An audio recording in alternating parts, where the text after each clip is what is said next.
The production of this video was made possible by donors to the Orchestration Online Patreon initiative.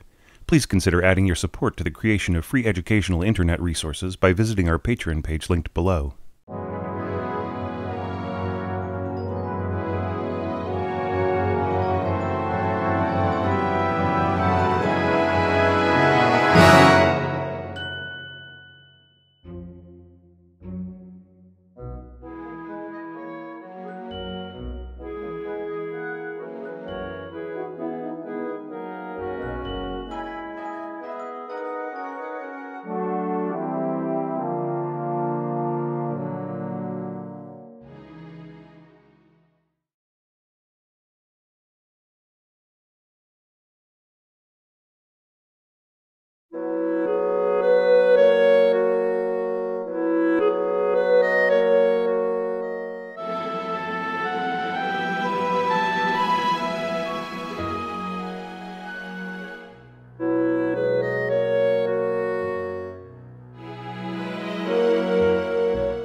And now for the start of another group of website entries covering the opening bars, the opening 20 bars or so of Lily Boulanger's D'un Jardin Clair.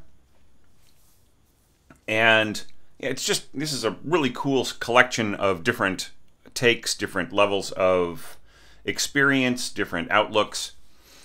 And really happy to announce with this video that I have passed the halfway mark, or not with this video, but a couple videos ago with my Brev level entries that I evaluated. I passed the halfway mark, and also I passed the 75 score record of last year. So this challenge is 146 scores, and last year was 75, which was a record. And then I think the year before that it was like in the 60s, and then in the 50s before that. So these challenges have really grown. I mean, tripled since I started holding them in this way, with screen capture evaluation and as an annual challenge. So let's just jump right into this first one by Eli. And so Eli, I'm going to point out a few things, okay? First of all, you want a clarinet solo, right? But you also want low winds playing some kind of cushion behind it, sort of playing this harmonic pad.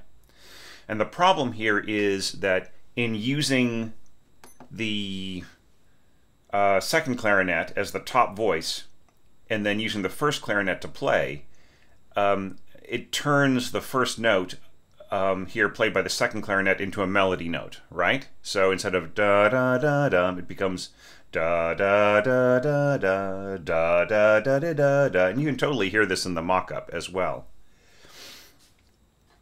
So what I would really recommend here is maybe adding an English horn, right? And then have the English horn take this top voice so that it's all double reeds, and yet low enough for a nice balanced blend with the bassoons. Now, of course, you could have had the oboe play that as well, but the oboe tends to be a little bright, a little it's not to say that it's out of control or anything, playing what would actually be a low E transposed in concert pitch, I should say.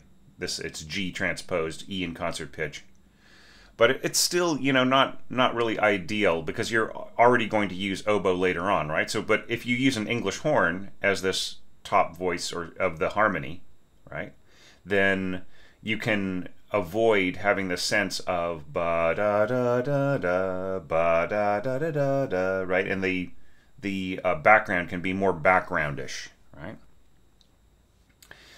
Okay, but I really like this trading off here, going to oboe, and then the trading off going to first flute. I like the fact that you numbered your first flute, and so on.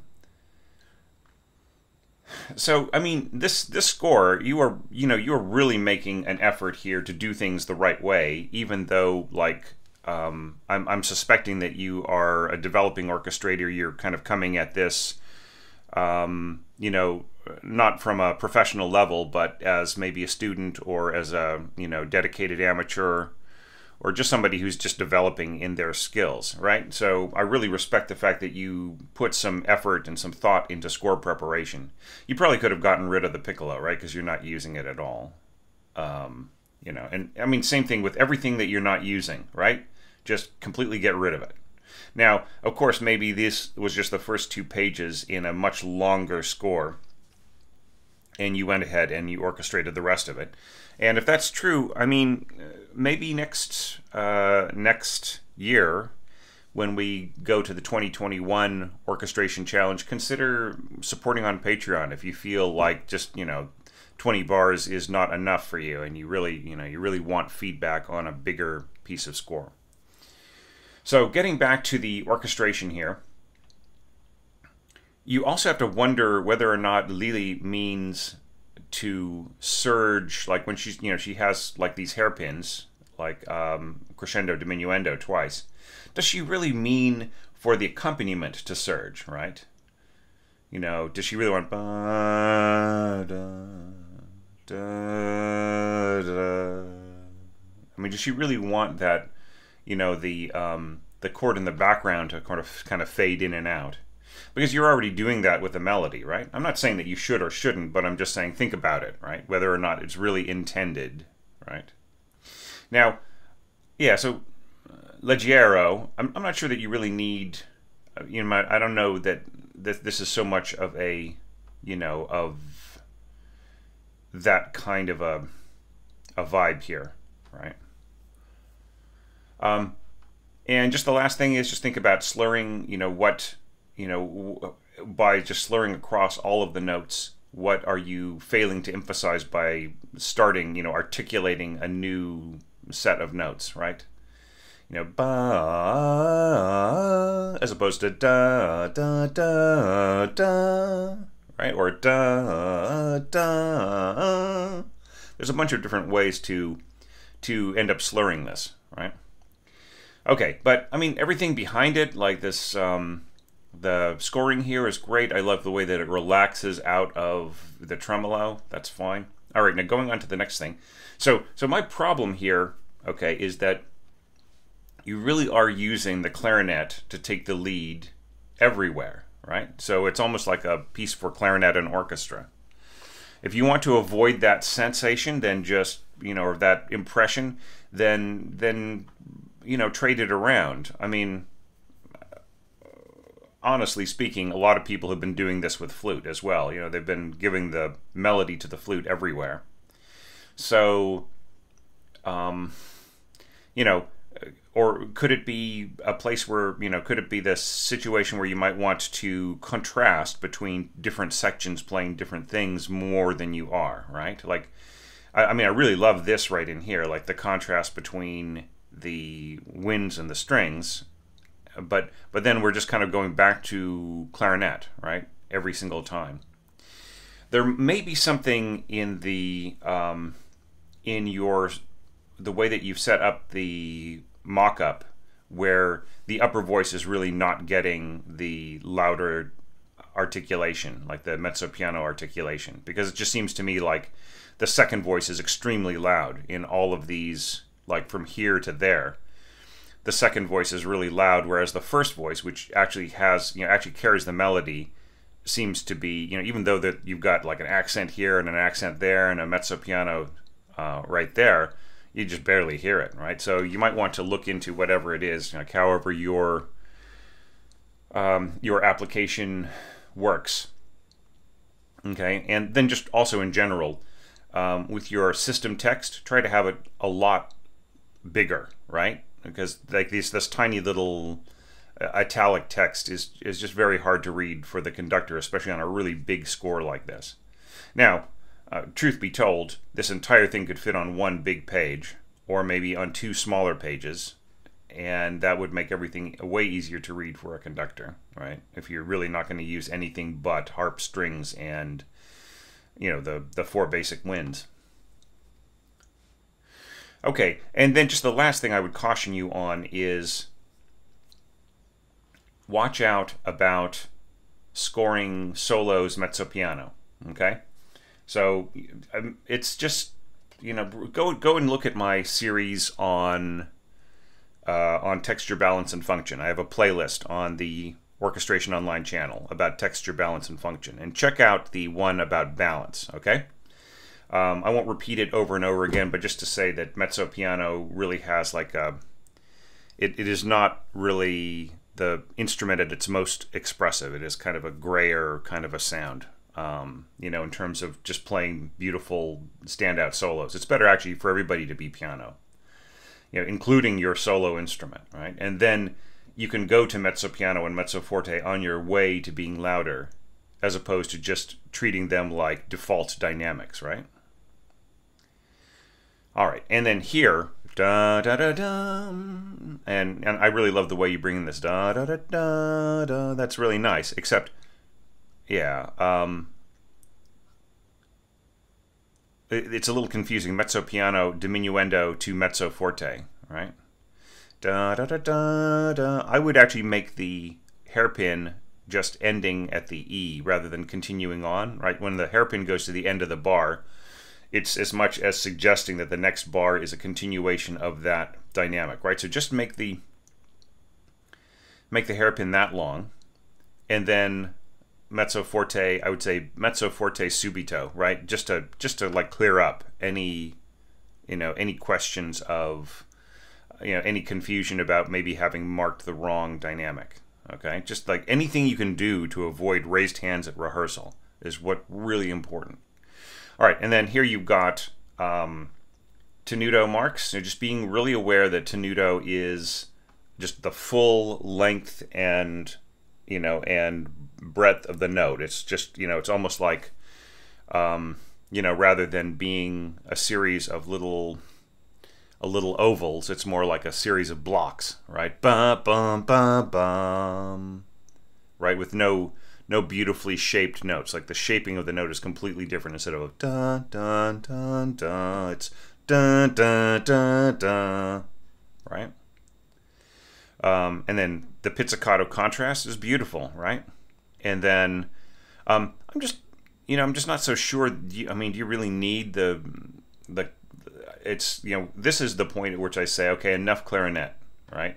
Because you have clarinet here, and you got clarinet there, and then they're coming in with the bassoons, and then, you know, we just get more clarinet, just doing what it did before, right? And, you know, at this point, just kind of wondering, could have other instruments have sort of played that? Maybe the flutes could have done that, you know, very softly, or, I mean, this is within the range of flutes and clarinets, clarinets on the bottom, right? Just to kind of give the, you know, give other tone colors a try. Okay, bum bum bum bum bum. This is actually really nice. I like the way that this is scored. I would only say that, like, to absolutely have like a really beautiful, perfect blend, it's better to have the violins doubling the top line, right? As opposed to that flute note sticking up way above here, possibly absorbed by the tone of the strings if they're very, you know, if they're very full and vibrant. You'll just hear some radiance over the top here, as opposed to really the flute in its own right. However, if the flutist really plays with a certain amount of attack and emphasis, then you will hear the flute up there, but it'll really ring out above the strings and the other kind of the more blended, moderated sounds, right? So it's not necessarily the most ideal thing. I just, once again, and I'm probably going to see this on other scores in this group, I'm seeing this notion where there is no doubling on the top. There's a flute usually standing out on top, and then an octave lower, the winds blend or merge with the strings harmonically, like or or sometimes, you know, in parallel motion, like, you know, these chords walking downhill. So that's just something I'm seeing over and over, like the whole idea of that one exposed naked wind way up there. You know, and I mean, it is an effect, but I'm seeing it so many times that I'm wondering if people are really thinking about the consequences of doing that, right? So it's like, yeah, it's not a mistake, but it's just a quirk, right? It's just that keeps showing up over and over again. So I'm getting a little alarmed by it. That's all. And this is nice, you know, just like that's all scored well. So hey, Eli, my overall advice to you would be just really vary things around, right? Think of other voices. Think of a more diverse palette of color. Bring in the strings more in terms of function. I mean, it's like whenever you bring the strings in here, it just really feels more symphonic. But other than that, it feels more like a chamber work, like, you know, like a wind quintet or something like that, right? And it would have been cool to see, like, maybe if there was any way that you could have brought in brass or percussion or celesta, you know, some of these other instruments that you scored here. Well, that would have been cool too, right? But I mean, good work, really good basic score, but I'm sure you can build on this. So it would be great to see where you're at in a year and to, you know, have you contribute to the 2021 orchestration challenge. Okay, so on to the next score. Thanks so much for subscribing to the website.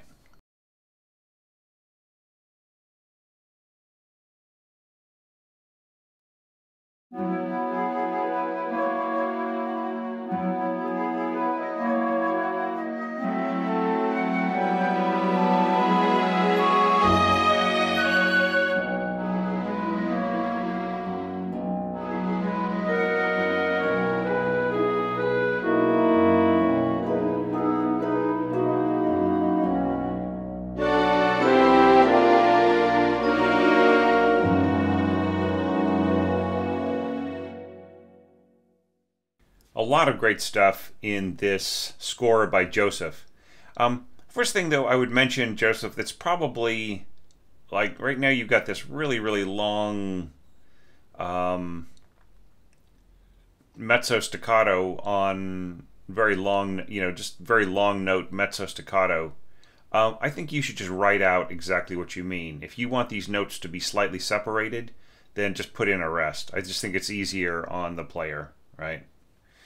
And it also, you know, it's just one of those things, like, I mean, you probably get what you want, but there's a little bit of, you know, just a little bit of ambiguity in how that would possibly be interpreted, right? Anyway, yeah, I would just, like, put little rests at the ends, right? You know, like maybe just tie to a dotted, like a dotted eighth note or something like that on the third beat. Okay, and, you know, just like really delicate little dynamics here for everybody else. And then here you've got forte marked for the first flute. And it's interesting here that you, like, really, like, you just go all in on making the first note into a melody note, just like I sort of mentioned in the last score. Ba da da, so da da da da dum, right? Right, as opposed to rest, da da da dum, right? So, but you just have to really think to yourself, though, Joseph, that, like, by changing changing one note of melody in a score like this, in the adaptation as you're going for rather than a transcription, you are possibly changing the emotional meaning of the phrase, right?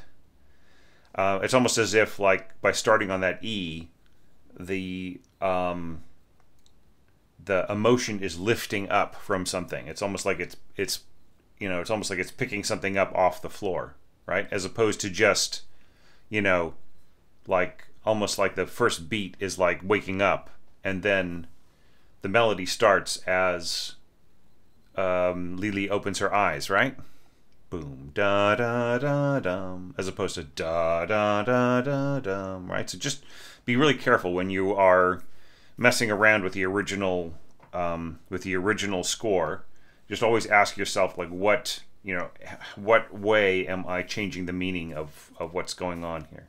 I mean, I'm adding very subjective suggestions as to what things mean, right? We don't really know if Lili had any program to this, or whether or not it was just, it just incidentally sounds like something that would that would fit her particular situation as we understand it. And she was actually very private. I mean, she never complained about her personal situation at all publicly. In fact, she kind of kept her health a secret. And I just read the most horrible thing. Like somebody was doing a critique of her music and her life story and stuff as like a paper for a university paper.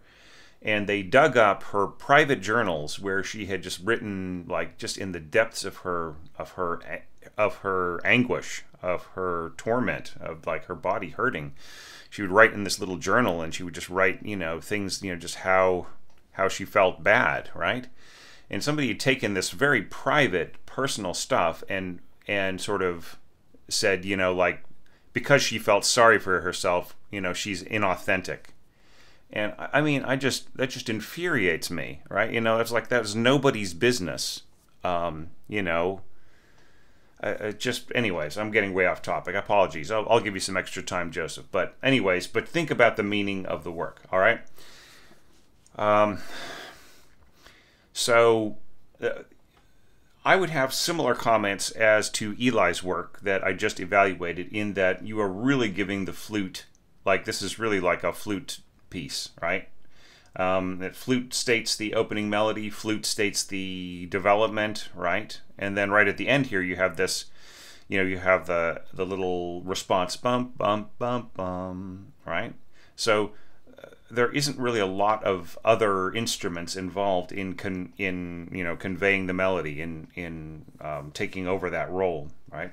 And there's almost no role at all for the strings in playing the melody. Okay, so you just watch out, right? How much of that you are going to, how you're going to limit certain essential symphonic elements from your music. Okay, I mean, I like the idea of the horns right in here, like nice, just this nice little pedal right in here. I would mark it pianissimo to really balance with everything else. And you know something? This is going to sound really, really weird. All you have to do is write one solo, or even just write solo over the top voice.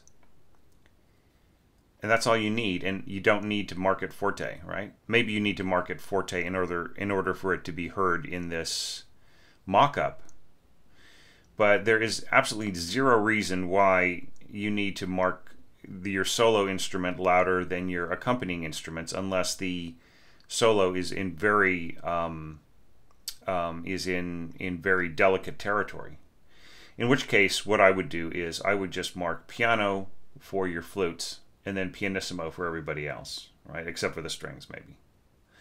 So yeah, so just I think the balancing could be a little different. I mean, going to fortissimo on this C sharp here, that is going to be so punchy, right?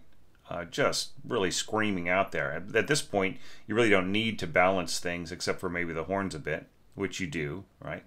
Now, do you really want a muted horn sound there, right? I mean, muting does not necessarily make a horn softer. I mean, it can make a horn really whisper if that's what you want, but what it really does is it changes the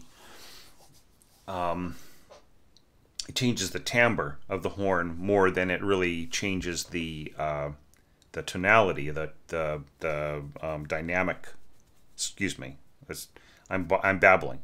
More than it changes the dynamic contours of the instrument.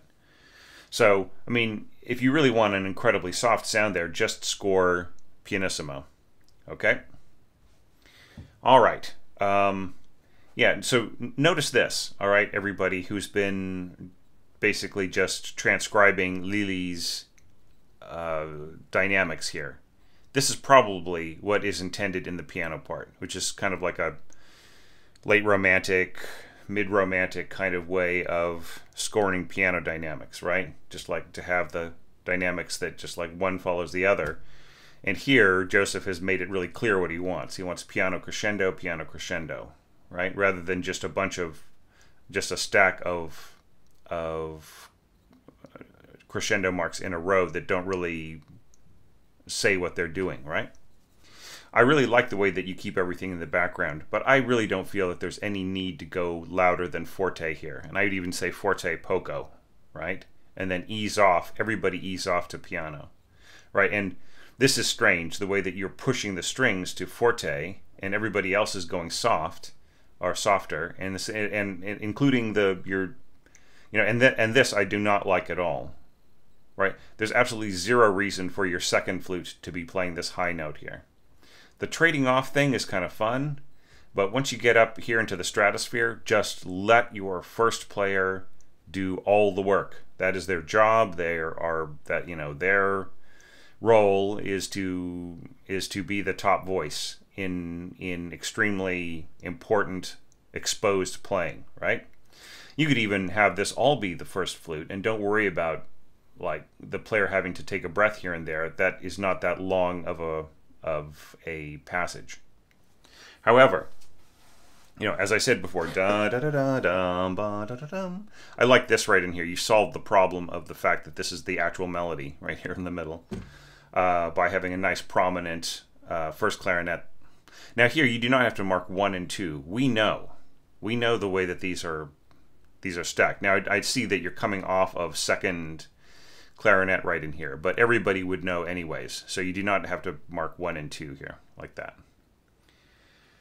Okay, yeah, so I mean I would just say that like there aren't huge problems in the scoring here, more that like assigning voices and just the dynamic contours are just a little off. Okay, now here like loud da da da da dum, I would say you want forte espressivo, right? And this will just really ring out above the strings right in here. You could be piano espressivo, and the flute would still like speak beautifully above the strings, right? And I do think that it's wise that you are taking the tack of having louder dynamics on your harp. That is exactly what's needed there. In fact, that could be throughout, right? Okay. Da da da da. Yeah, you really should have destination dynamics right in here. This is a mistake, I think. Piano crescendo. Like you're asking this note up here, this very important note, to be softer than everybody else. I don't get it. All right, and then it diminuendos as everybody else is playing this really important stuff in here. So there might have been a mistake right in there. Okay, divisi arco / pizzicato. That's very much a Lili touch. Okay, I would actually say like you're separating into two separate voices, right? Okay, so really what you need to do here is have arco on the top voice and pizzicato on the low voice, right? And don't really assume that this pizzicato A is going to, or A sharp, is going to last for 3 beats on a viola, because it's not going to. So, I mean, like, yeah, like if you're really listening and you're sitting next to the viola player, you might hear the very tail end of the 3rd beat or the 2nd beat. But just be realistic, right? Just write in, like, at the most a dotted quarter note, or just even a quarter note, right? Just be really clear about that, right? So just write the, you don't even have to a degree, you wouldn't even have to write divisi, but put it anyways. I would just say divisi and then like arco above and pizzicato below, right? That's all you need to do. And then here you're saying, and then here I would say divisi arco, right? Tutti, right? Divisi arco tutti, or yeah. And then here unison. And you don't, I don't know what you're saying. Okay, so norm canceling the sul tasto. Okay. Okay, so yeah, now here you have this massive voice crossing right in here. You are you're asking your violas to be the top voice right in here, you know, playing that really high F sharp, you know, above everybody else. So it's a bit of a, I mean, I'm not saying that this is wrong or bad or anything like that. Just kind of wondering why the lowest voice can't be played by cello or something, or there can't be more, you know, we can't hear that da da da dum on the bottom, bum bum bum bum, right here, like bassoons, right? And they can't, you know, cannot be doubled by cellos. It just would make this a lot, like it would make the balance of this a lot better. Okay, all right, so I kind of skipped ahead, so let's jump back to dun dun dun dun. So this is very dun dun. It's very kind of very generous, but you have the pizzicato. So just, you know, think about, here you have separated notes, right? Separate arco and pizzicato, and here you have pizzicato, and here you have slurred notes, right? In a nice one nice breath. So that's kind of a mixture of articulation approaches, isn't it? Right? So do you really want that? Do you really want, or do you want it more unified? Like if your arco was like mezzo staccato, or even just separated, right? So it could just be bum bum bum bum, as opposed to da da, while things are going pluck pluck pluck pluck, right? So I mean, do you really want that mixed sound? Now here in your celesta, this is not the time to be writing a low note softly, right? It's not going to come through, right? It's just really hard to hear, right? So this would have to be either, you know, played louder or higher or both, right? If you just really, because the low register of the celesta is a kind of a thunky sound, right? I recommended for an earlier score to go listen to the that really great piece by Villalobos called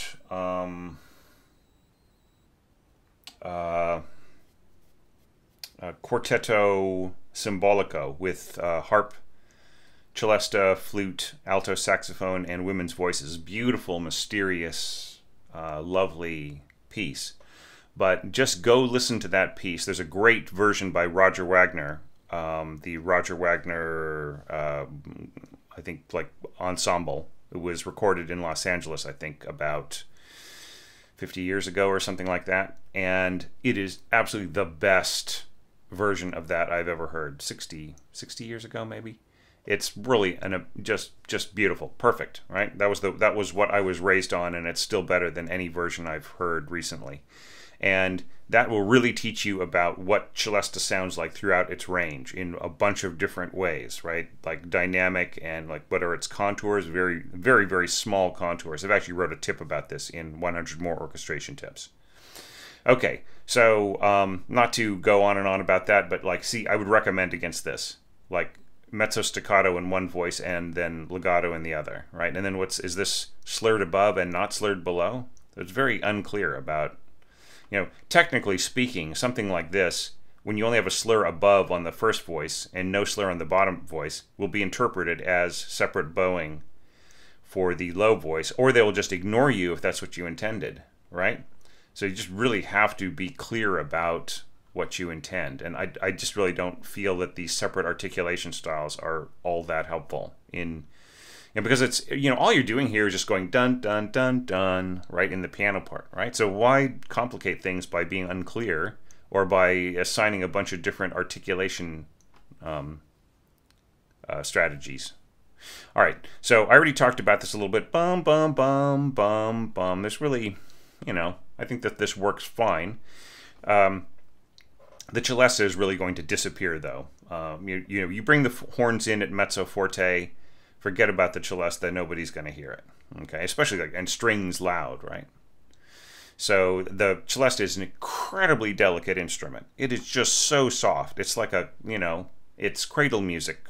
It's a cradle music type of instrument, right? So that just disappears that wakes up the baby, right? When you assign something loud. So the celesta just really becomes,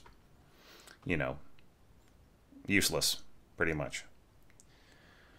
Unless you score it higher or you drop the dynamics or whatever. There's a missing diminuendo here, right? Ba-da-dun, dun, dun. Not da-da-dun, dun, dun. Right? Because, just make everybody's dynamics match, right? So that the meaning is clearer. You could have marked the winds at forte. I see what you're trying to do here. You're trying to make sure that this F sharp in the violas is strong enough to make a good, to merge with the oboe part well. But anyway. Well, anyways, really cool score, Joseph. And, apologize about kind of going off on a tangent about that weird paper on Lily Boulanger. But anyways, hope I made up for it by giving you a few extra minutes. And yeah, so, a cool score. But just, work a little bit on the balance and about the dynamic contours, right? And just a little bit more attention to slurring and articulation. And I think you can really clean this score up and, or just future endeavors. So, and also, please enter the 2021 orchestration challenge. It'd be great to see you there. Next evaluation now.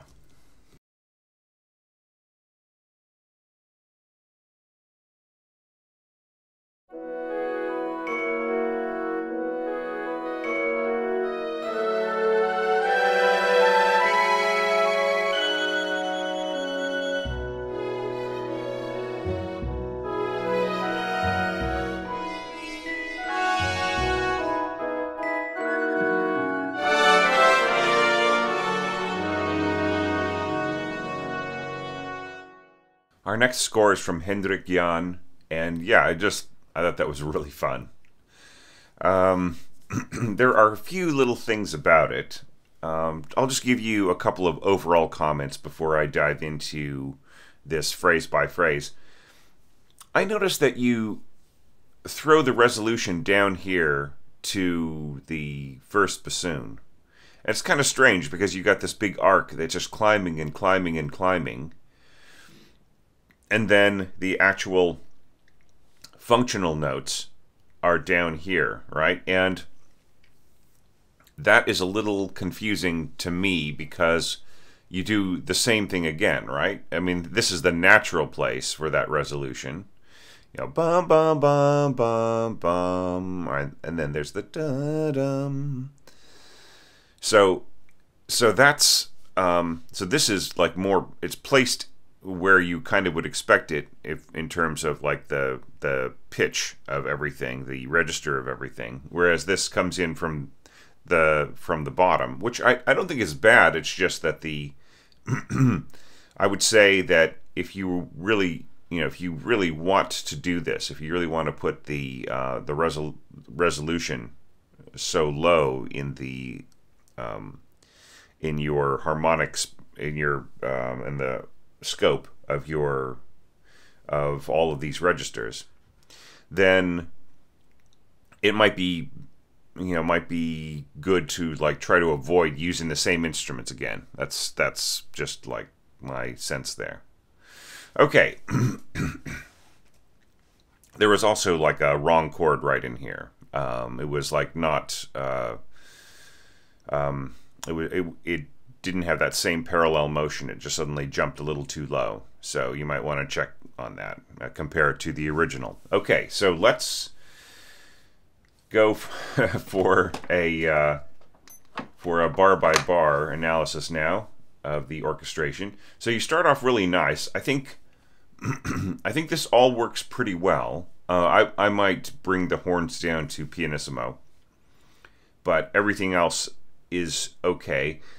This is kind of an interesting idea here, just like first flute and first oboe playing unison. Now, of course, the oboe is really going to dominate the flute there, but there's still, you can still sort of get a balance here because the texture is so light. It's pretty much a it's like a wind ensemble texture, really, or a wind quintet texture with a couple extra horns, three extra horns eventually. So it pretty much works. Now, would you actually want the third horn here to slur to match the length of the other note, right? So so that the breathing is all the same here. That might be an interesting way of doing it. You might also try something which is to have the second horn also play this same note and then slur to the E, right? Well, I mean, actually, you don't really need both of these. Like, you don't even need the second horn at all, or to actually more properly put it, you don't need the fourth horn. The second could just tie that E, tie that middle C, written middle C. There's really no need for an extra E in there, right? It just kind of, it bulks up things in your harmony, and in fact, it just basically really creates a like a lot of weight on this A right here at the end. So I would just say just cut out this extra little note, give these long C's to the second, and then you have the correct layout for your horns.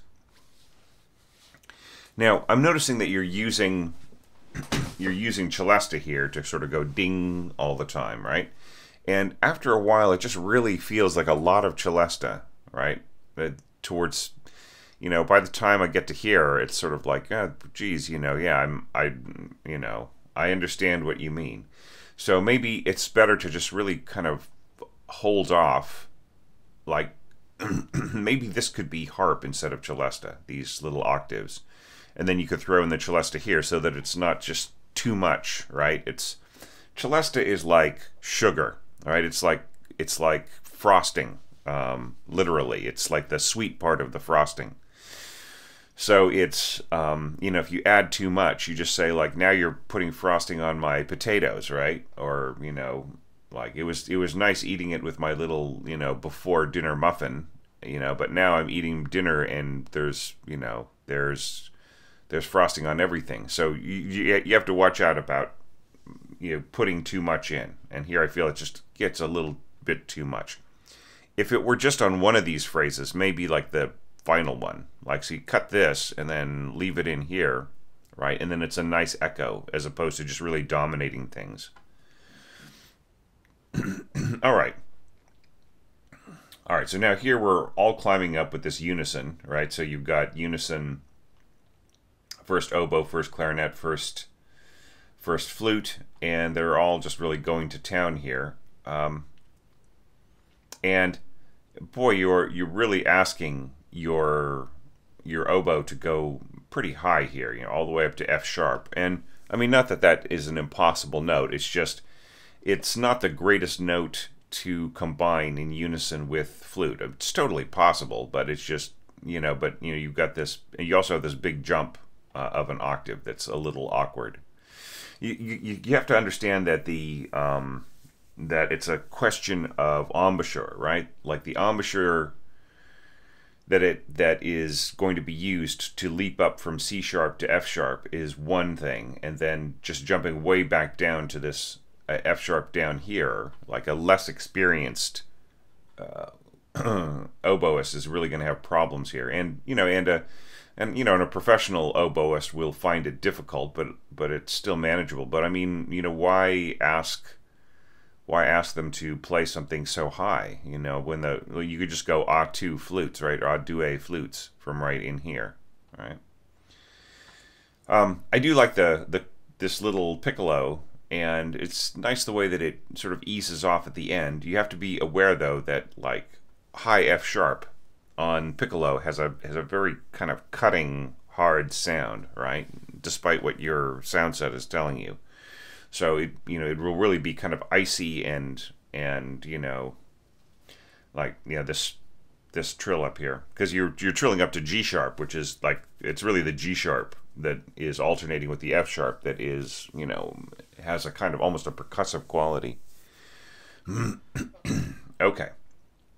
And I've said what I need to say about the harmony here in the middle. But other than that, kind of really nice. I like the little doubling here with the strings. Well, I've mentioned this before, and I don't know if you've heard other evaluations, but it's probably easier to bow this or to slur this with like down bow on the first two beats and then up bow on the second beat, right? Because right now you're just kind of going up, down, up, right? It's just easier to go up, down, up, down, up, down, up, down, up, right? It's just much more natural bowing. All right, so now here we've got unison strings here, and here you're sending the first violins up to the harmony note, and you're keeping the second violins on the actual melody note here, which is nice. That should have been somehow doubled in the wind somewhere, right? As opposed to just really underlining that harmony note, right? So, but otherwise it's kind of nice. Yeah, now the dynamics are just a little strange right in here, like in the essence that like there kind of aren't any, right? I would say after this big phrase, people kind of want to know where they stand, right? So if you're going to stay at piano, I'd mark it again, and maybe pianissimo once again for the horns. And then here, you don't need mezzo piano. I would say just go crescendo, right? Just keep it at piano. So you just really have the best sound from the instruments. And then, crescendo, diminuendo. Da, da, da, da. It just makes more sense. Now, this is great. Your little, right here, I would say, in order to match the sound of your stopped horns, you should probably have muted trumpet. Right? And then there's plenty of time to take the mute off here.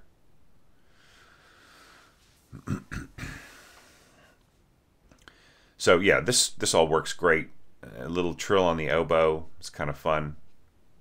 Yeah, and like right in here, especially like if you're going to have stopped mezzo forte horns and accented.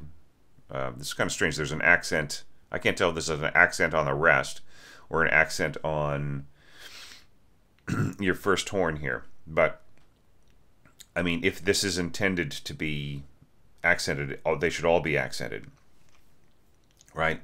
Including your first trumpet, and your first trumpet needs a dynamic on it. So I would say if you're going to have that sort of loud, snarly sound, you probably are not going to hear the celesta anyway. The only reason why you're hearing it is because it's being played back, in a way that you can idealize it, right? It's sort of like film score recording where you can bring up the volume of something that wouldn't work in a stage performance, right? So here, I would say just cut this, you know what I mean? And then right here, it's beautiful. It works really, really great, that little trill, and you've got your tenuto staccato, right? It's almost portato, but not really, right? It's unga. It's unga, unga, unga, ung, right? Or unga, unga, unga, tongue, right in here. So yeah, so that all works great. Now, aside from that wrong chord, bum, bum, bum, bum, bum, here I would say, I see what you're trying to do here. You want there to be, you want the strings to come out, and so you're bulking it up with a little bit of oboe. Which oboe? First, right? Or a due? What? How many? Right? Okay. Then you're adding a little bit of trumpet on there, and then we've got our, the rest of the heavy brass helping out there. Yeah. So I mean, that will work. You could even go down to piano here on your brass, right? But yeah, mezzo piano, that's fine. So this will kind of work. Just just as long as you're aware that there is it's going to have that kind of warm but kind of slightly uncouth sound, right? It's sort of like brass and string unisons kind of remind me of like the guy at the party who sort of repeats everything, in a really crude way. Like you're having a party and like something really really funny in a really intellectually funny or inspired way, that's the winds plus the strings, right? There's something really suave and elegant and beautiful and everything else, and then you put the heavy brass plus the strings, and it's kind of like somebody saying, yeah, did you hear what that guy said? It's kind of just, there's something slightly, it's warm and beautiful, but there's something slightly crude about it too, so I'm not saying not to do it, but it's just an observation of like the tone quality is just so different, right? And there's something kind of fun about it, or funny. But it still works great, and it's a really nice tone color, just depending on how you how you execute it, or how it's all positioned. And this is all fine, the way that this is scored.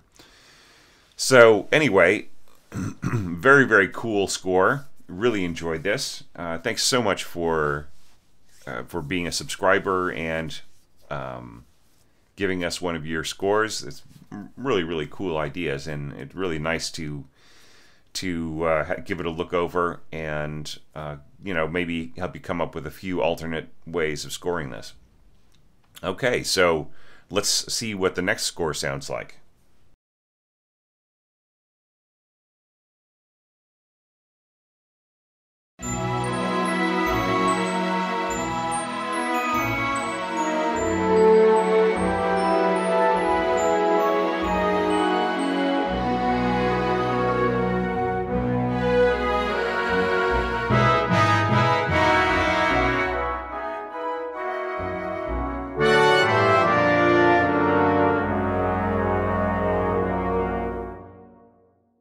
Okay, Tyler, so let's take a look at your score.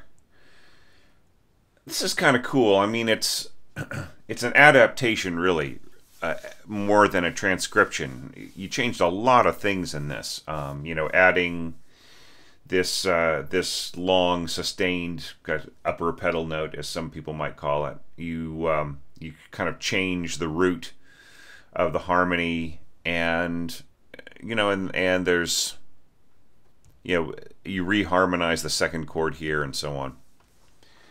So it's just the question of like, how much does that work, right? And it's always like a risk in like saying, judging whether or not something is out of character for the composer, for the source composer, or whether it's in character for the orchestrator, right? So I don't really know all of your direction, your original compositions, or anything like that. So I can't judge and say, oh well, this is right, that's wrong, and so on. All I can do is just like sort of speak from my experience as an orchestrator. And one thing I would observe is that the orchestration just feels really thick. Now, it's not necessarily any thicker than other orchestrations that I have evaluated so far. Not really. It's just that the way that it's scored makes it feel thicker, right? So that's actually not necessarily a bad thing. You could look at this and sort of think, okay, well, what was it about this that made it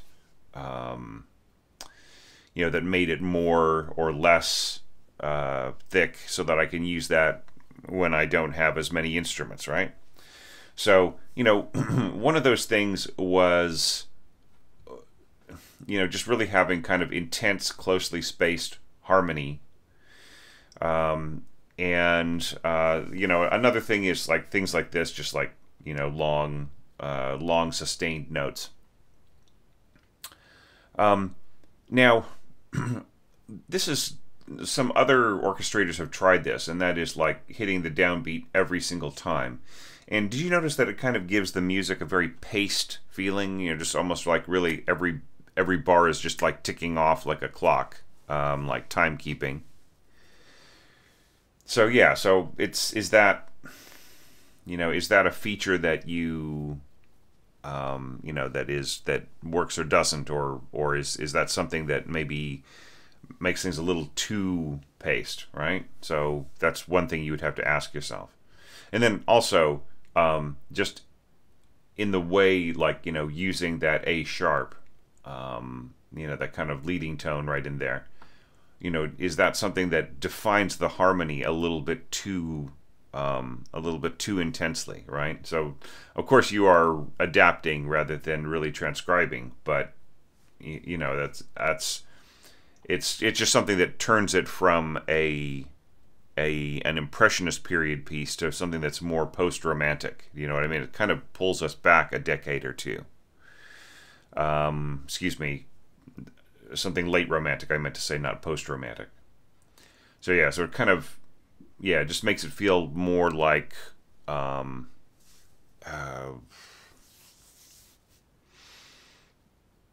trying to think of a good example. You know, it's less like Lili Boulanger, and it's more like Franck, right? Is kind of where what it reminds me of when you throw in that that bass note right in there on those other bars. Okay, that's kind of an interesting idea, English horn, and then like way, way, way above, tracking it many octaves higher, we've got Glockenspiel. And yeah, you know, just notice like all of these really low Glockenspiel notes, they have like a less glittery kind of a sound. They have kind of a more more covered tone, right? Like things like especially below the staff. Glockenspiel notes below the staff have a kind of a covered tone. Not really thunky like the first octave of the celesta, but just, you know, kind of a similar context to the way that the bars get bigger, but the sort of native effect of the instrument doesn't necessarily carry through lower. Yeah, so this is kind of interesting. This is following Lili's dynamics here. So you have to understand this is very confusing for the musicians, right? You're saying pianissimo, crescendo, diminuendo. Excuse me, not pianissimo. Piano, crescendo, diminuendo. Okay, and then you have your lower strings or your middle strings kind of push. And then what's going on here? Well, everybody else is piano, but right at this point, the musicians don't know if they're supposed to be mezzo forte or what, right?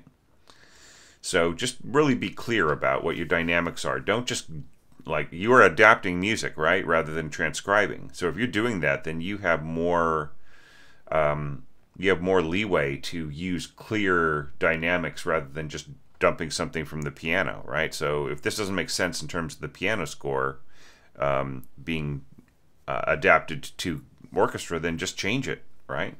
So like with the way that it is here, it doesn't really make a whole lot of sense, right? It just, you know, it's just increasing arbitrarily because the rest of your instruments aren't, right?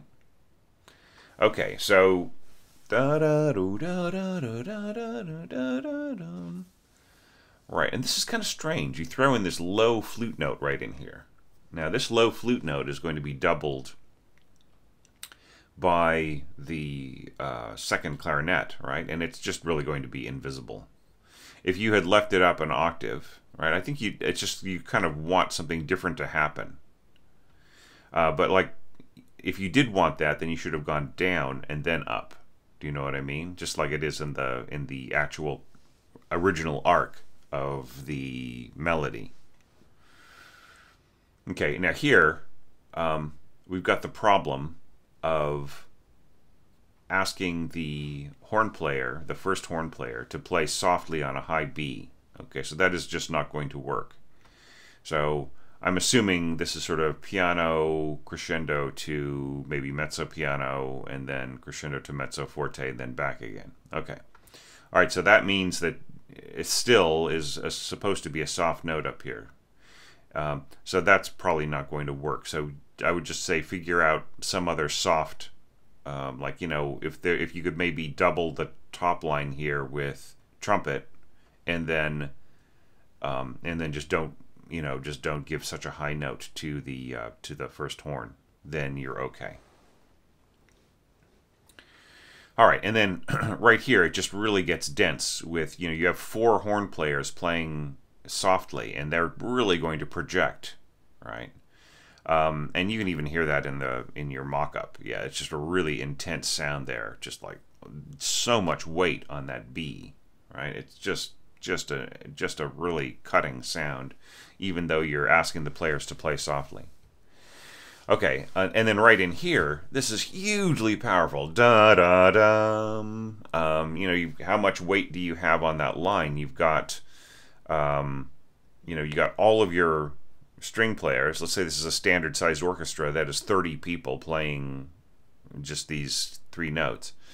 Plus, you've got your violas being doubled by bassoons, right? And these strings, these violins are being doubled by A2 clarinets and oboes, right? So just so powerful. And then when we get to here, there's no resolution. Da da da da da. The melody, the actual melody, da da da da da, as opposed to that little F sharp on top, which is just an upper harmony note, right? So we don't really hear the we don't really hear the function continuing on, like the melodic function going into this bar, right? So it's just, you're adapting, so that's just a way of adapting it. But now here, just jumping back a little bit, look at how much weight you've got on the bottom as opposed to the top. You have got 2 oboes, you've got English horn, right, playing an octave lower, and you've got your second flute. So guess who isn't going to be heard very much, if at all, right? It's going to be that second flute. So it's just going to be obliterated by the weight of the overtones from the English horn and the sound of A2 oboes, which, by the way, 2 oboes playing together, if they're not very good community or student players, you will really hear you'll really hear problems in intonation. There'll be like a rougher sound, similar to clarinets in the same situation, like a kind of a band sound. But if they're really top-notch players, they will match each other, right down to the to absolutely best possible intonation. However, that is a hard sound. It's almost like a trumpet. It just really has kind of a cutting edge to it. It isn't beautiful, and it doesn't have that beautiful poetic quality that you just get from a single oboe, right? And then with so much doubling, the 2 oboes and the second flute, this really once again is kind of more of a band quality note, right? Now you can get rid of all of those problems just by having doubling from the strings, and then the strings absorb any roughness or any hardness, and it all becomes a beautiful soaring sound, right? Okay. All right. Now this was kind of fun, except that as I've mentioned in other evaluations, when you have a slurred staccato, just to have the slur end with the last staccato. Don't extend it out to the accent. This is piano phrasing, right? Right? Because really you're asking what you end up with is a diaphragmatic accent rather than a tongued accent, right? So right here it's da, and then you're just here slurred. It would be right, as opposed to ta. Do you see what I mean? So that's what you get when you slur across. And then this is even worse, the second voice, ta, right? It's just, excuse me, so yeah, it's just, it's all doable. There's nothing wrong with it, but just aesthetically, you end up without really much emphasis, you know what I mean? So really, just try to group your slurred staccatos as one group of notes, right? And then just go on and you have a nice clean articulation that's tongued on the next beat. Okay, that's just really, you want to adapt, you really want to make huge changes, then adapt the slurs too, right? Because they don't really make a whole lot of sense for for breathing, right? The piano slurs don't always make a whole lot of sense for breathing. And the same thing here, you know, huge long slur, and I mean that's all possible, but it's just kind of, you know, as my brother would have said, hella awkward. My brother graduated from Berkeley High when all of those interesting Gen X words were being forged by a new generation. Okay. So, I mean, aside from that, it's really kind of cool orchestration, you know. Bum, bum, bum, bum. Yeah, so timpani, yeah. Boy, that's really going to underpin this strongly. And this is all cool. I really like I like the contrast here, even though you're using really the same set of instruments for the most part.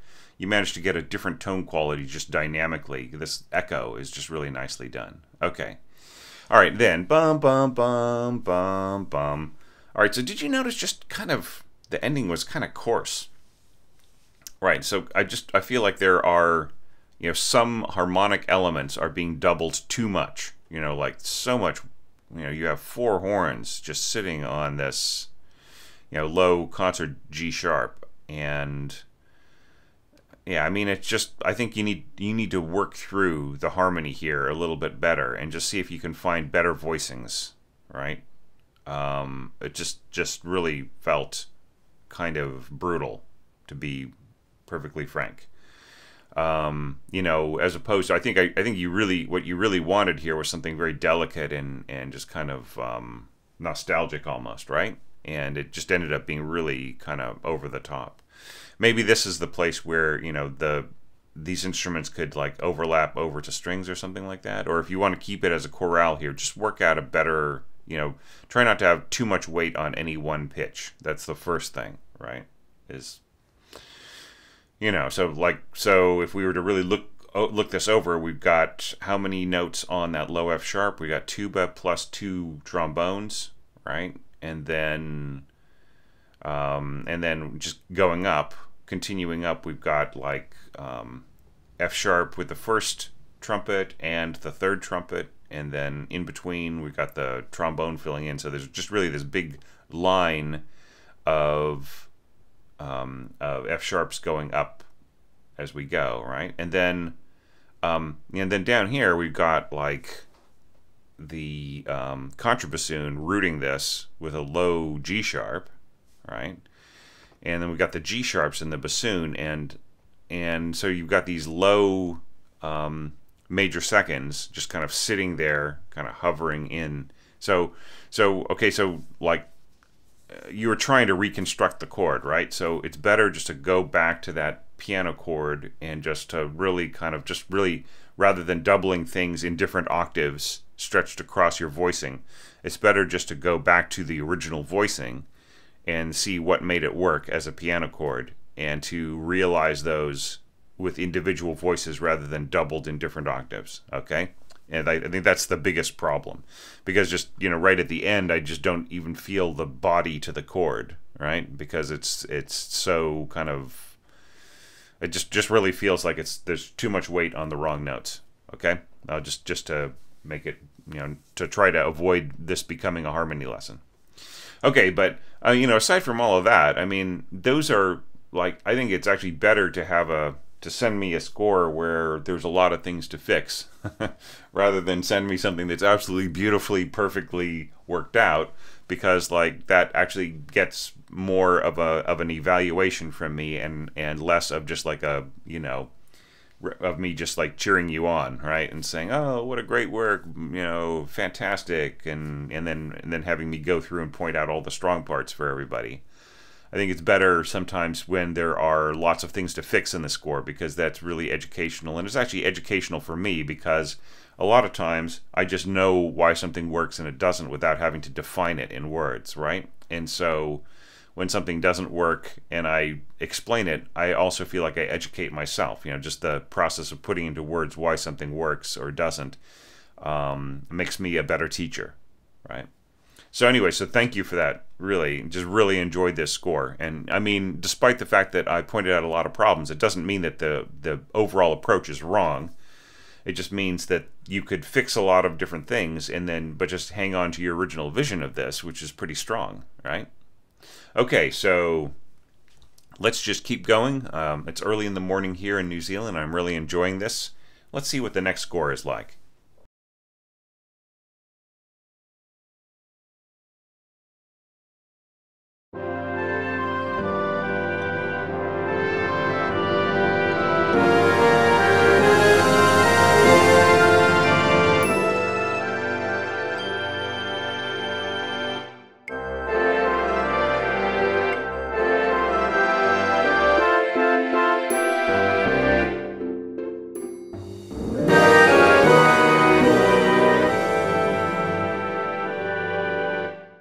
Okay, Ashwin. All right, so that is a huge score. Okay, so you just really have to ask yourself about what you mean by light, right? This is the French word for light. Okay, so when you have such huge, thick textures like this, what does that mean anymore, right? If you're going to have this just real big, romantic, overwhelming density to the tone, right? And with a lot of just extremely thick brass and winds, lots of really long ties, long slurs. So what does light mean anymore? Just because I'm not seeing the lightness here, right? And that was something that was in the piano score as a guide to the pianist, right? Or in our case, the orchestrator. So how do we interpret that? Do we, if our intention is to make the score really huge and fat and thick, then maybe we should dispense with that word, right? Because it doesn't really have any relevance. There's some strange things in here, and I think they're just copy-paste errors. And I would feel really unnecessary bowing marks. Now, I think here you are perhaps thinking that, like, if you start with an up bow, it's easier to play into this crescendo, right? But this is once again something that you should totally leave up to your players, okay? Just trust your string players. In little details like this, it really becomes, it's like handlebars, right? Or sorry, not handlebars, training wheels on a bicycle, right? It just kind of like, it's, giving your, like, this instrument part is a bicycle, right?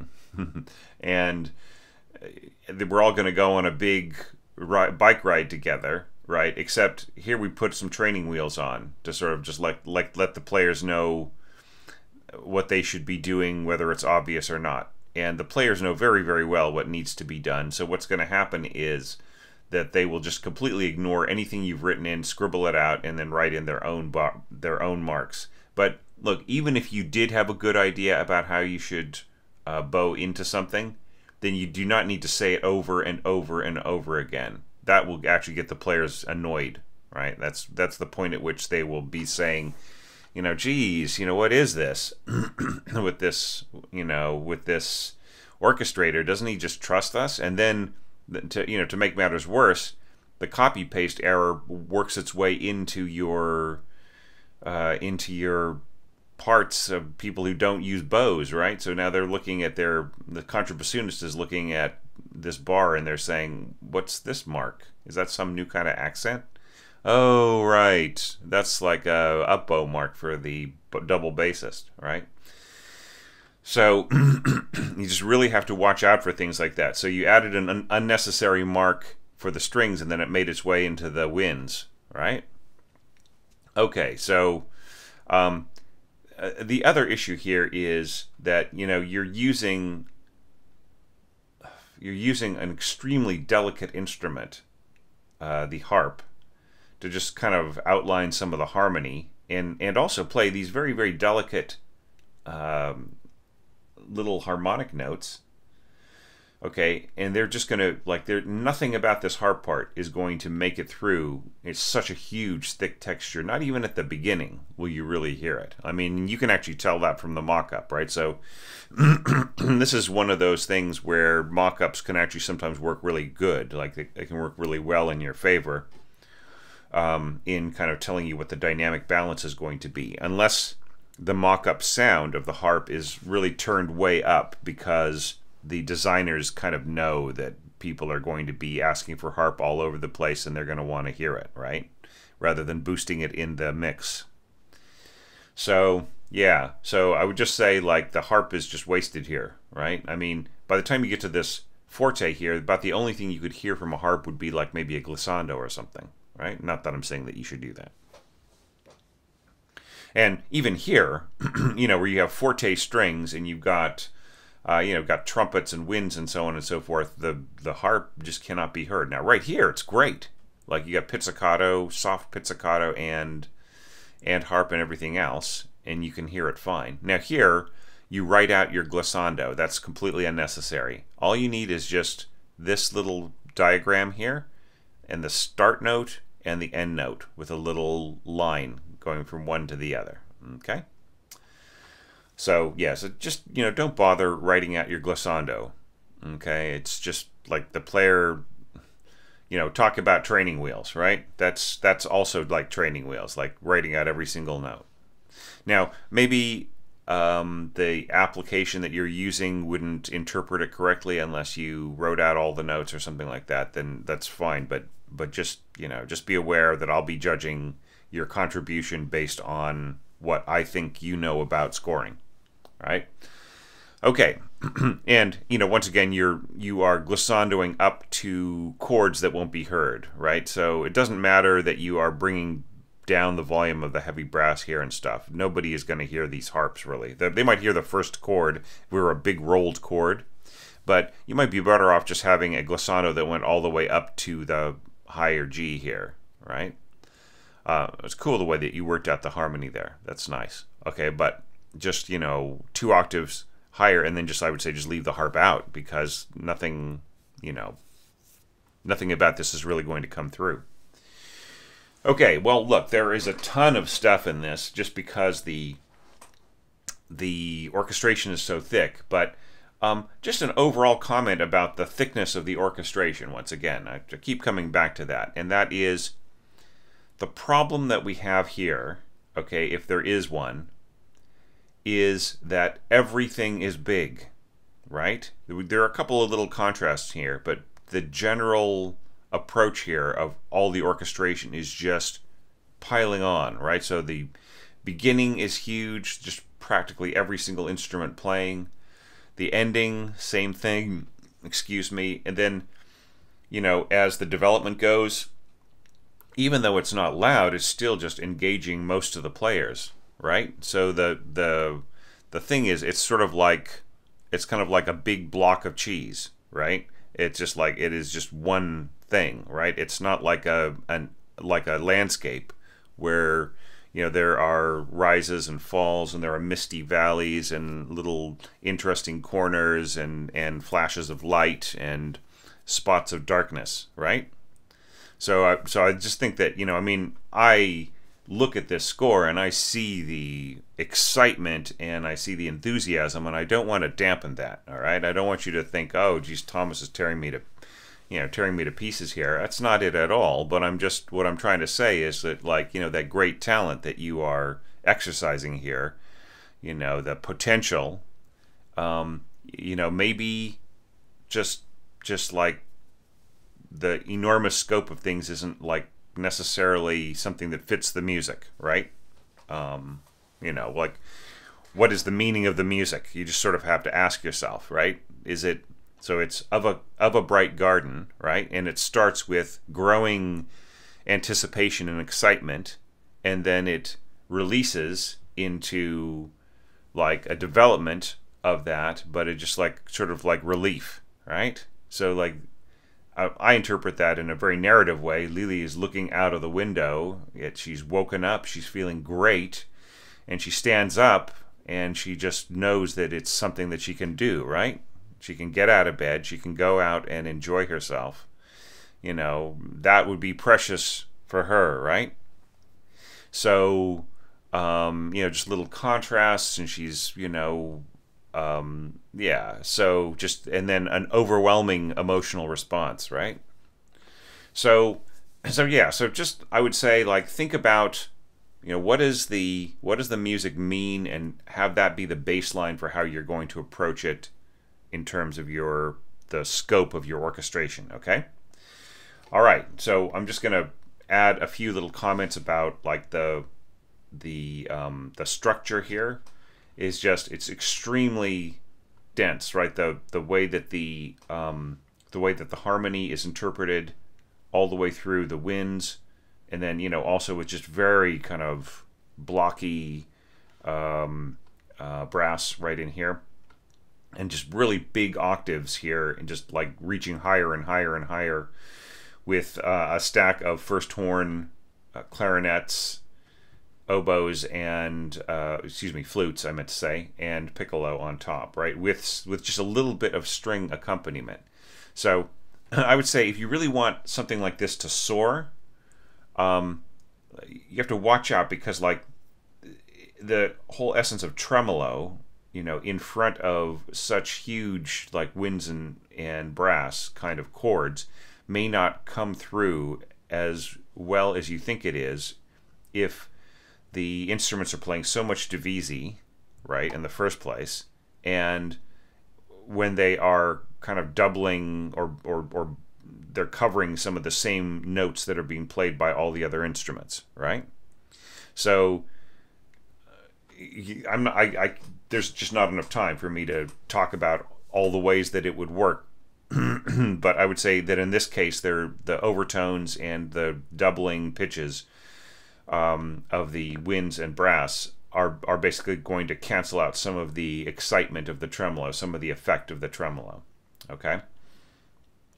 I like the rolling timpani. That's kind of cool, and I really love the way that you pulled it back here. That was excellent, really, really great. And I also like, you know, there's some balancing here and there in the brass, and that's very well taken in the heavy brass. All the same, you really would need to balance this out in something, you know, in a reasonably, right? You know, you're only going up to Mezzo Forte here. That's great, but the horns can be just as powerful in a texture, right? And there's no need to pussyfoot here with the bassoons. They should be going up to forte, and same thing for the oboes. Okay, so yeah, so I would just say add more strings to your to these kinds of octave melodies, right? And you know, you can definitely do octaves, like divisi octaves in your firsts. It's not like you're missing a voice, right? Then here we've got like, once again, this keeps happening over and over, and I don't know what it is, but people are electing to have a lot of weight below on their melody, like in this section, and then have the flutes playing an octave higher, right? In this case, the horns are playing an octave lower, so you've got a stack of horn on the bottom, all of your 30 string players, all of your 30 violin players, first and seconds, playing the same melody for the most part. And then an octave higher, you've got your two flutes. So I don't know why this is, but this just is happening in so many different scores. And just to point out that that's not necessarily going to work the way you possibly think it is, right? I'm just concerned that there's just so much of the same approach with you know, this much weight in strings, with the strength of the horns pushing at their second partial, and then of course their fourth partial above, and then of course the the overtones from the strings and their strong second partial may cancel out what's going on with the winds, with the with the flute in this case. That is just a phenomenon, right? So if the flutes play soloistically, then that's not a problem, but you know, at this point you've got your flutes marked down a dynamic level, so they will be absorbed. So just please, so think about everybody who is doing this in all of their efforts, all of their entries. Just really think about the fact that this is happening a lot in a lot of scores, and what is the reason, right? Okay, so this is cool. Flutes and oboes, a little bit of trumpet down there. That's really nice. I like the balance here, right? Once again, I don't feel the harp is going to contribute very much. And then this is nice, harp plus. And I would definitely add like rolled chords here. Okay, and then, okay, so here we've got like a gesture upwards, like, you know, rolling into it, into this forte. But, you know, what you do there is you cut the nose off of the resolution, right? Dun, dun, dun, dun, dun, dun. Okay, so it becomes very balletic, you know, just sort of like some guys in tights are leaping onto the stage. Do you know what I mean? It's just like really kind of, hey, look over there, right? There's like a real, it's very gestural. Okay, and then da da da da dun. When you have this much thickness in your like kind of almost like a chorale passage with winds and brass, then it's really better for the strings to be playing octaves on the, you know, on the most prominent pitches, right? Just one thing to point out is you have a heck of a lot of piccolo in this playing, you know, and it is really, it's going to wear on the ear. Now here, these are kind of lower pitches, right? And they're sort of doubling the first flute, and that's all good up to about right here. And then at this point, these last two notes are going to be just kind of almost worthless in terms of their ability to project and add to the texture. But I mean, you can throw them in anyways just for the satisfaction of the piccolo player playing along. But you know what? They don't actually care if they play along or not. All right? So, you know, it's fun for them, but it's not really adding a whole lot. Okay? So anyway, so those are my general comments. You know, there's just so much to talk about in this score, so many things to work with you on, but I mean, I cannot fault your enthusiasm and your you know, just like your energy, that comes through really, really well, and you've got so much to say as an orchestrator, so please do not take my critiques as being negative in any way at all. I'm just really excited that I got this score from you, and actually, you know, once again, it brought out, I feel like, the best in me as a teacher, to have so many cool things to think about and talk about and define for both you and me. Okay, so like, please enter this again and think about some of those things that I said in this evaluation, okay, about proportion and about the meaning of the original music and so on, okay? And I think you can make your next score even stronger.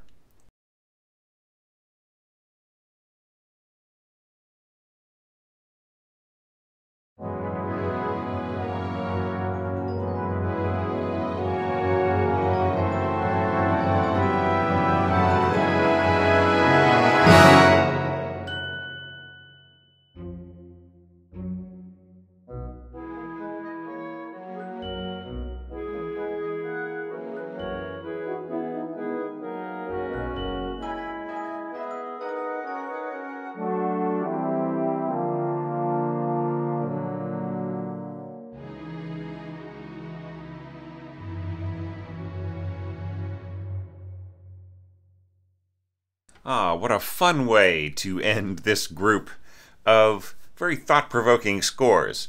You know, just once again, I felt that this is the kind of video that just brings out my best as a coach. And, you know, just gives me a lot to talk about and a lot to think about. And I just know that people are developing as orchestrators, and perhaps my advice will help in some way. Okay, so you know, this is kind of a delight, really. Just this really fun reinterpretation of the material. You know, it's very showy and kind of old, like golden era Hollywood in places, and you know, a little bit of Strauss Waltz kind of lead-in notes to the next section and so on. I felt that the this is really more of a what I would call meno mosso rather than molto ritardando, right? Because you're starting your molto ritardando like right on the, you know, right on this note rather than like just gradually going into it. So maybe just like a ritardando. It just, you know, since you have this beautiful energy going here, this wonderful pace, I think it's better to, you know, rather than just, you know, dun dun dun, you know, just, you know, bum bum bum bum bum bum da da da da. You know what I'm saying? Just like if the overall pulse is starting to slow down, right, rather than just suddenly being slow and then just going on to be even slower later, then I think that would work better, right? So yeah, just watch out how you use molto ritardando. Okay, so yeah, so it's it's kind of fun. I mean, there's a lot of stuff that really works here. You know, it's all pretty cool. I would actually say, you know, right here at the beginning, it might work a lot better if your strings are piano, right, and all of these accompanying things are pianissimo. I think that'll work a lot better. And then just leave your harp and your celesta louder, I'd say mezzo piano, and then growing. And then by the time you get to here, there's just no way that this, like the harp is going to contribute, which should be marked forte. But there's no way that the celesta in here is going to sound like anything, right? It's just a kind of a waste of, you know, a waste of their time. It would be better, you know, if you really want these kinds of gestures to come through in the music, you need to give them to other kinds of instruments, because the celesta is just really not going to do anything, you know. I mean, you'll hear a little bit here, and then by the time you get to there, you know, I mean, look, celesta is like a baby instrument, okay? It's good for nursery rhymes, for little, you know, little beautiful cradle songs, but like you're asking the cradle song interpreter to play along with a massive push. There's just not going to be much that comes through, okay? That's just the reality there. But this little note right here is cool. Okay, now, sforzando accent. Okay, just realistically speaking, you know, the celesta player can hit that as hard as he likes, but it's not going to sound a whole lot louder than if they just, like, hit it, you know, at mezzo forte.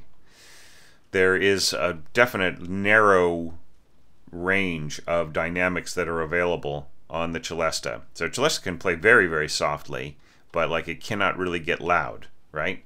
So this is just going to come through. I would say, you know, double this with Glockenspiel or something like that, or just have it be a Glockenspiel note if you really want just a massive accent on it. You know what I mean? Because celesta doesn't really do accents very well. I think I've mentioned before, check out Villalobos's Quartetto Symbolical, which is for flute, alto saxophone, harp, and celesta. And there's some fantastically great celesta writing in that piece. That's sort of like everything you can do with celesta is done in that piece. And it really teaches you about the range and the quality of tone and the limited dynamics of the celesta. Oh, and there's like this beautiful wordless woman's voices chorus behind it. Just very beautiful, cinematic, supernatural sounding music.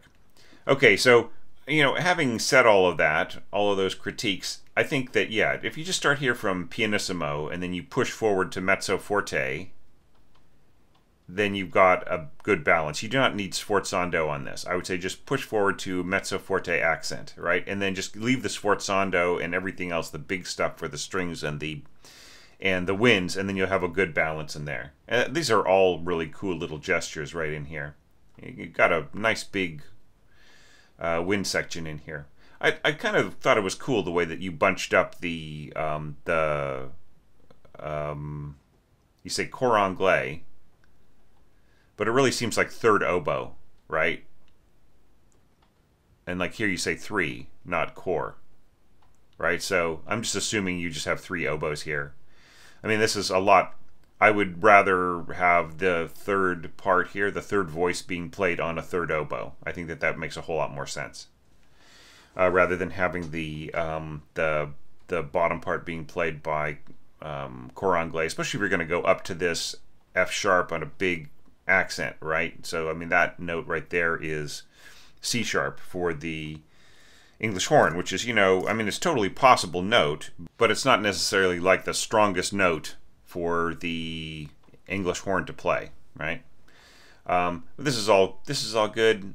I like the scoring in here. It's nice. You know, now one thing I would comment on here is like doing really quick runs on the tuba. It just really stands out. See, like if you were to leave this where it was, mezzo forte crescendo to sforzando accent, see, like you've already got plenty of weight here with your third bassoon and your double bass rushing down to this F sharp here. And actually, you know, I would prefer that maybe some of these notes in here could just go to divisi. Like for these last 2 notes, you could go to divisi violas and give these lower notes to your divisi violas, or give these notes to your viola, and then have these notes right in here be played on divisi second violins, and then just have your cellos join in on this. Right? I feel that is a stronger way to emphasize this downward rushing line, and you actually get more of an orchestral feel to it. But like the tuba is just going to just stomp everybody else, like this kind of stuff. And especially like it's deceptive the way that people talk about tuba having this wonderful fluidity to it. Well, it is fluid, but it's fluid in a really strange way. If you know what I mean. It's not what you think it is, right? To quote a Star Wars, or you know, it's not going to turn out the way you think it will, or something like that. To quote a line from a Star Wars movie. All right, so it's just really going to have this overpowering sound, and it's not going to necessarily be an elegant kind of run. Okay, so anyway, that's I would just say, just don't worry about this. Just have the tuba hit this one note, and then just add cellos here and reinterpret your voicing here so that you have more voices, you know, more of these voices being given to upper string instruments. Okay, all right, so that's that first one. Then yeah, we're going into the Strauss Waltz here. This is kind of fun. I like the way that this is scored. This is nice. Yeah, and kind of a little classy waltz right in here with just a touch of you know, just a touch of interesting contrary motion here, kind of baroque sounding contrary motion. I would say, like, don't fall in love with your celesta, all right? Just don't overdo it on celesta. It's a quality that, you know, it's easy to get tired of. All right, or just like, you know, you just have to watch out with your orchestration that nothing starts to attract attention too much, right? And like away from, like, when you use orchestration to bring out the meaning of the music, that's fantastic. But when there's a particular effective orchestration that starts to call attention to itself at the expense of the music, then that's not cool, right? So I feel just adding too much celesta is one of those things. What if these notes had been played by harp, right? And then celesta comes in here, right? That's an example. Because like you already made your point. Hey, gleaming note on the celesta, right? And then right here, this works beautifully, right? And I really love this right in here. This, yeah, the little contrary motion here. Wouldn't this be better to write this as 2 rather than as 1, right? First player, right? Because this is the first player. This would be the second player. But of course, that brings up another question, and that is that you have actually beautifully voiced your horn harmonies to be 1, 2, 3, 4, and yet you have scored them 1, 3, 2, 4. That I don't understand. Right? I mean, this should be the third horn right here, right? So the third horn is just basically playing this little melody here, and then they're answered by the first horn. And then, you have this, the spacing here, or sorry, excuse me, the voicing here. You've got your top voice, right? And then the next note down should be played by the third, right here, right? Which is exactly the way that you've got it scored. And then this note should be played by the second, and that note should be played by the fourth. So the way that you've scored it is the right way. It's just you have the wrong guys mentioned here. So you have scored this to be horn 1 and horn 2, right? Thing 1 and thing 2, not horn 1 and horn 3. Okay, and this is all fun. This is like just kind of using your trombones here with your and tuba with everybody else. Yeah, so it's nicely scored little chorale here. But I just don't go so slow, right?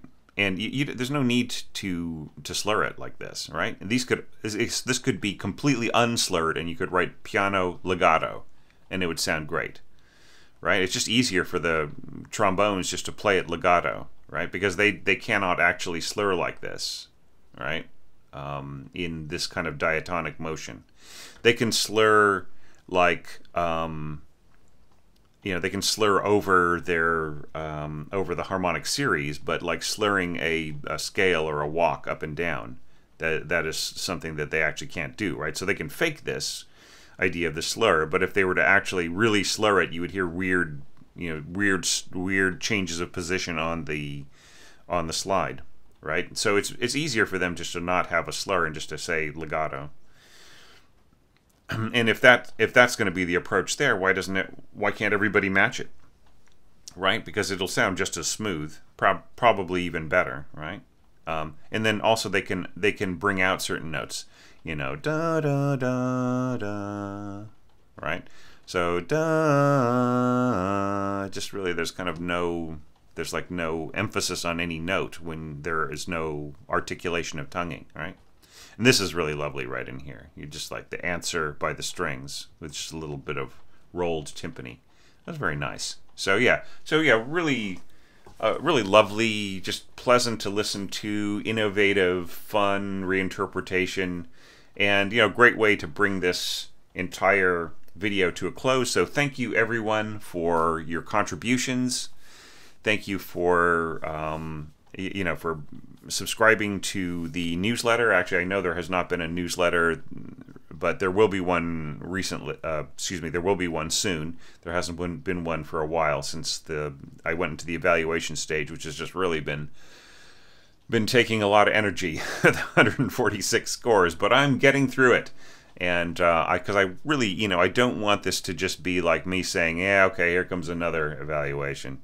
Oh boy. I don't want that attitude to creep into my evaluations ever. Okay? I don't want a single score I evaluate to have a kind of apathetic, get it over with kind of vibe to it, right? So it's sort of requiring me to space these out a little bit and to kind of baby myself a little bit and to just really make sure to keep the impetus of this and the special feeling about this challenge to maintain that. I think that's incredibly important. But what's even more important is for this to be an opportunity for the community to come together. And the way that happens is when we comment on each other's work, right? So I have commented, people appreciate this. They say, thank you, Thomas. Well, how to thank me is to comment on the other, if you were somebody in this evaluation, if you were one of the contributors, one of our participants in this evaluation, please comment on the other scores and just give people feedback, tell them what you liked, if you have any possible perspectives that would be useful to them, please let them know. You know, and even just like saying, hey, I liked your score. That's really, really important. Okay, so put it in the comments under this on YouTube or in the post on Facebook, and thank you all so very, very much. And now I will go and evaluate another 6 scores. I'm feeling really happy about this today. So thanks very much, everybody, and more evaluations on the way soon.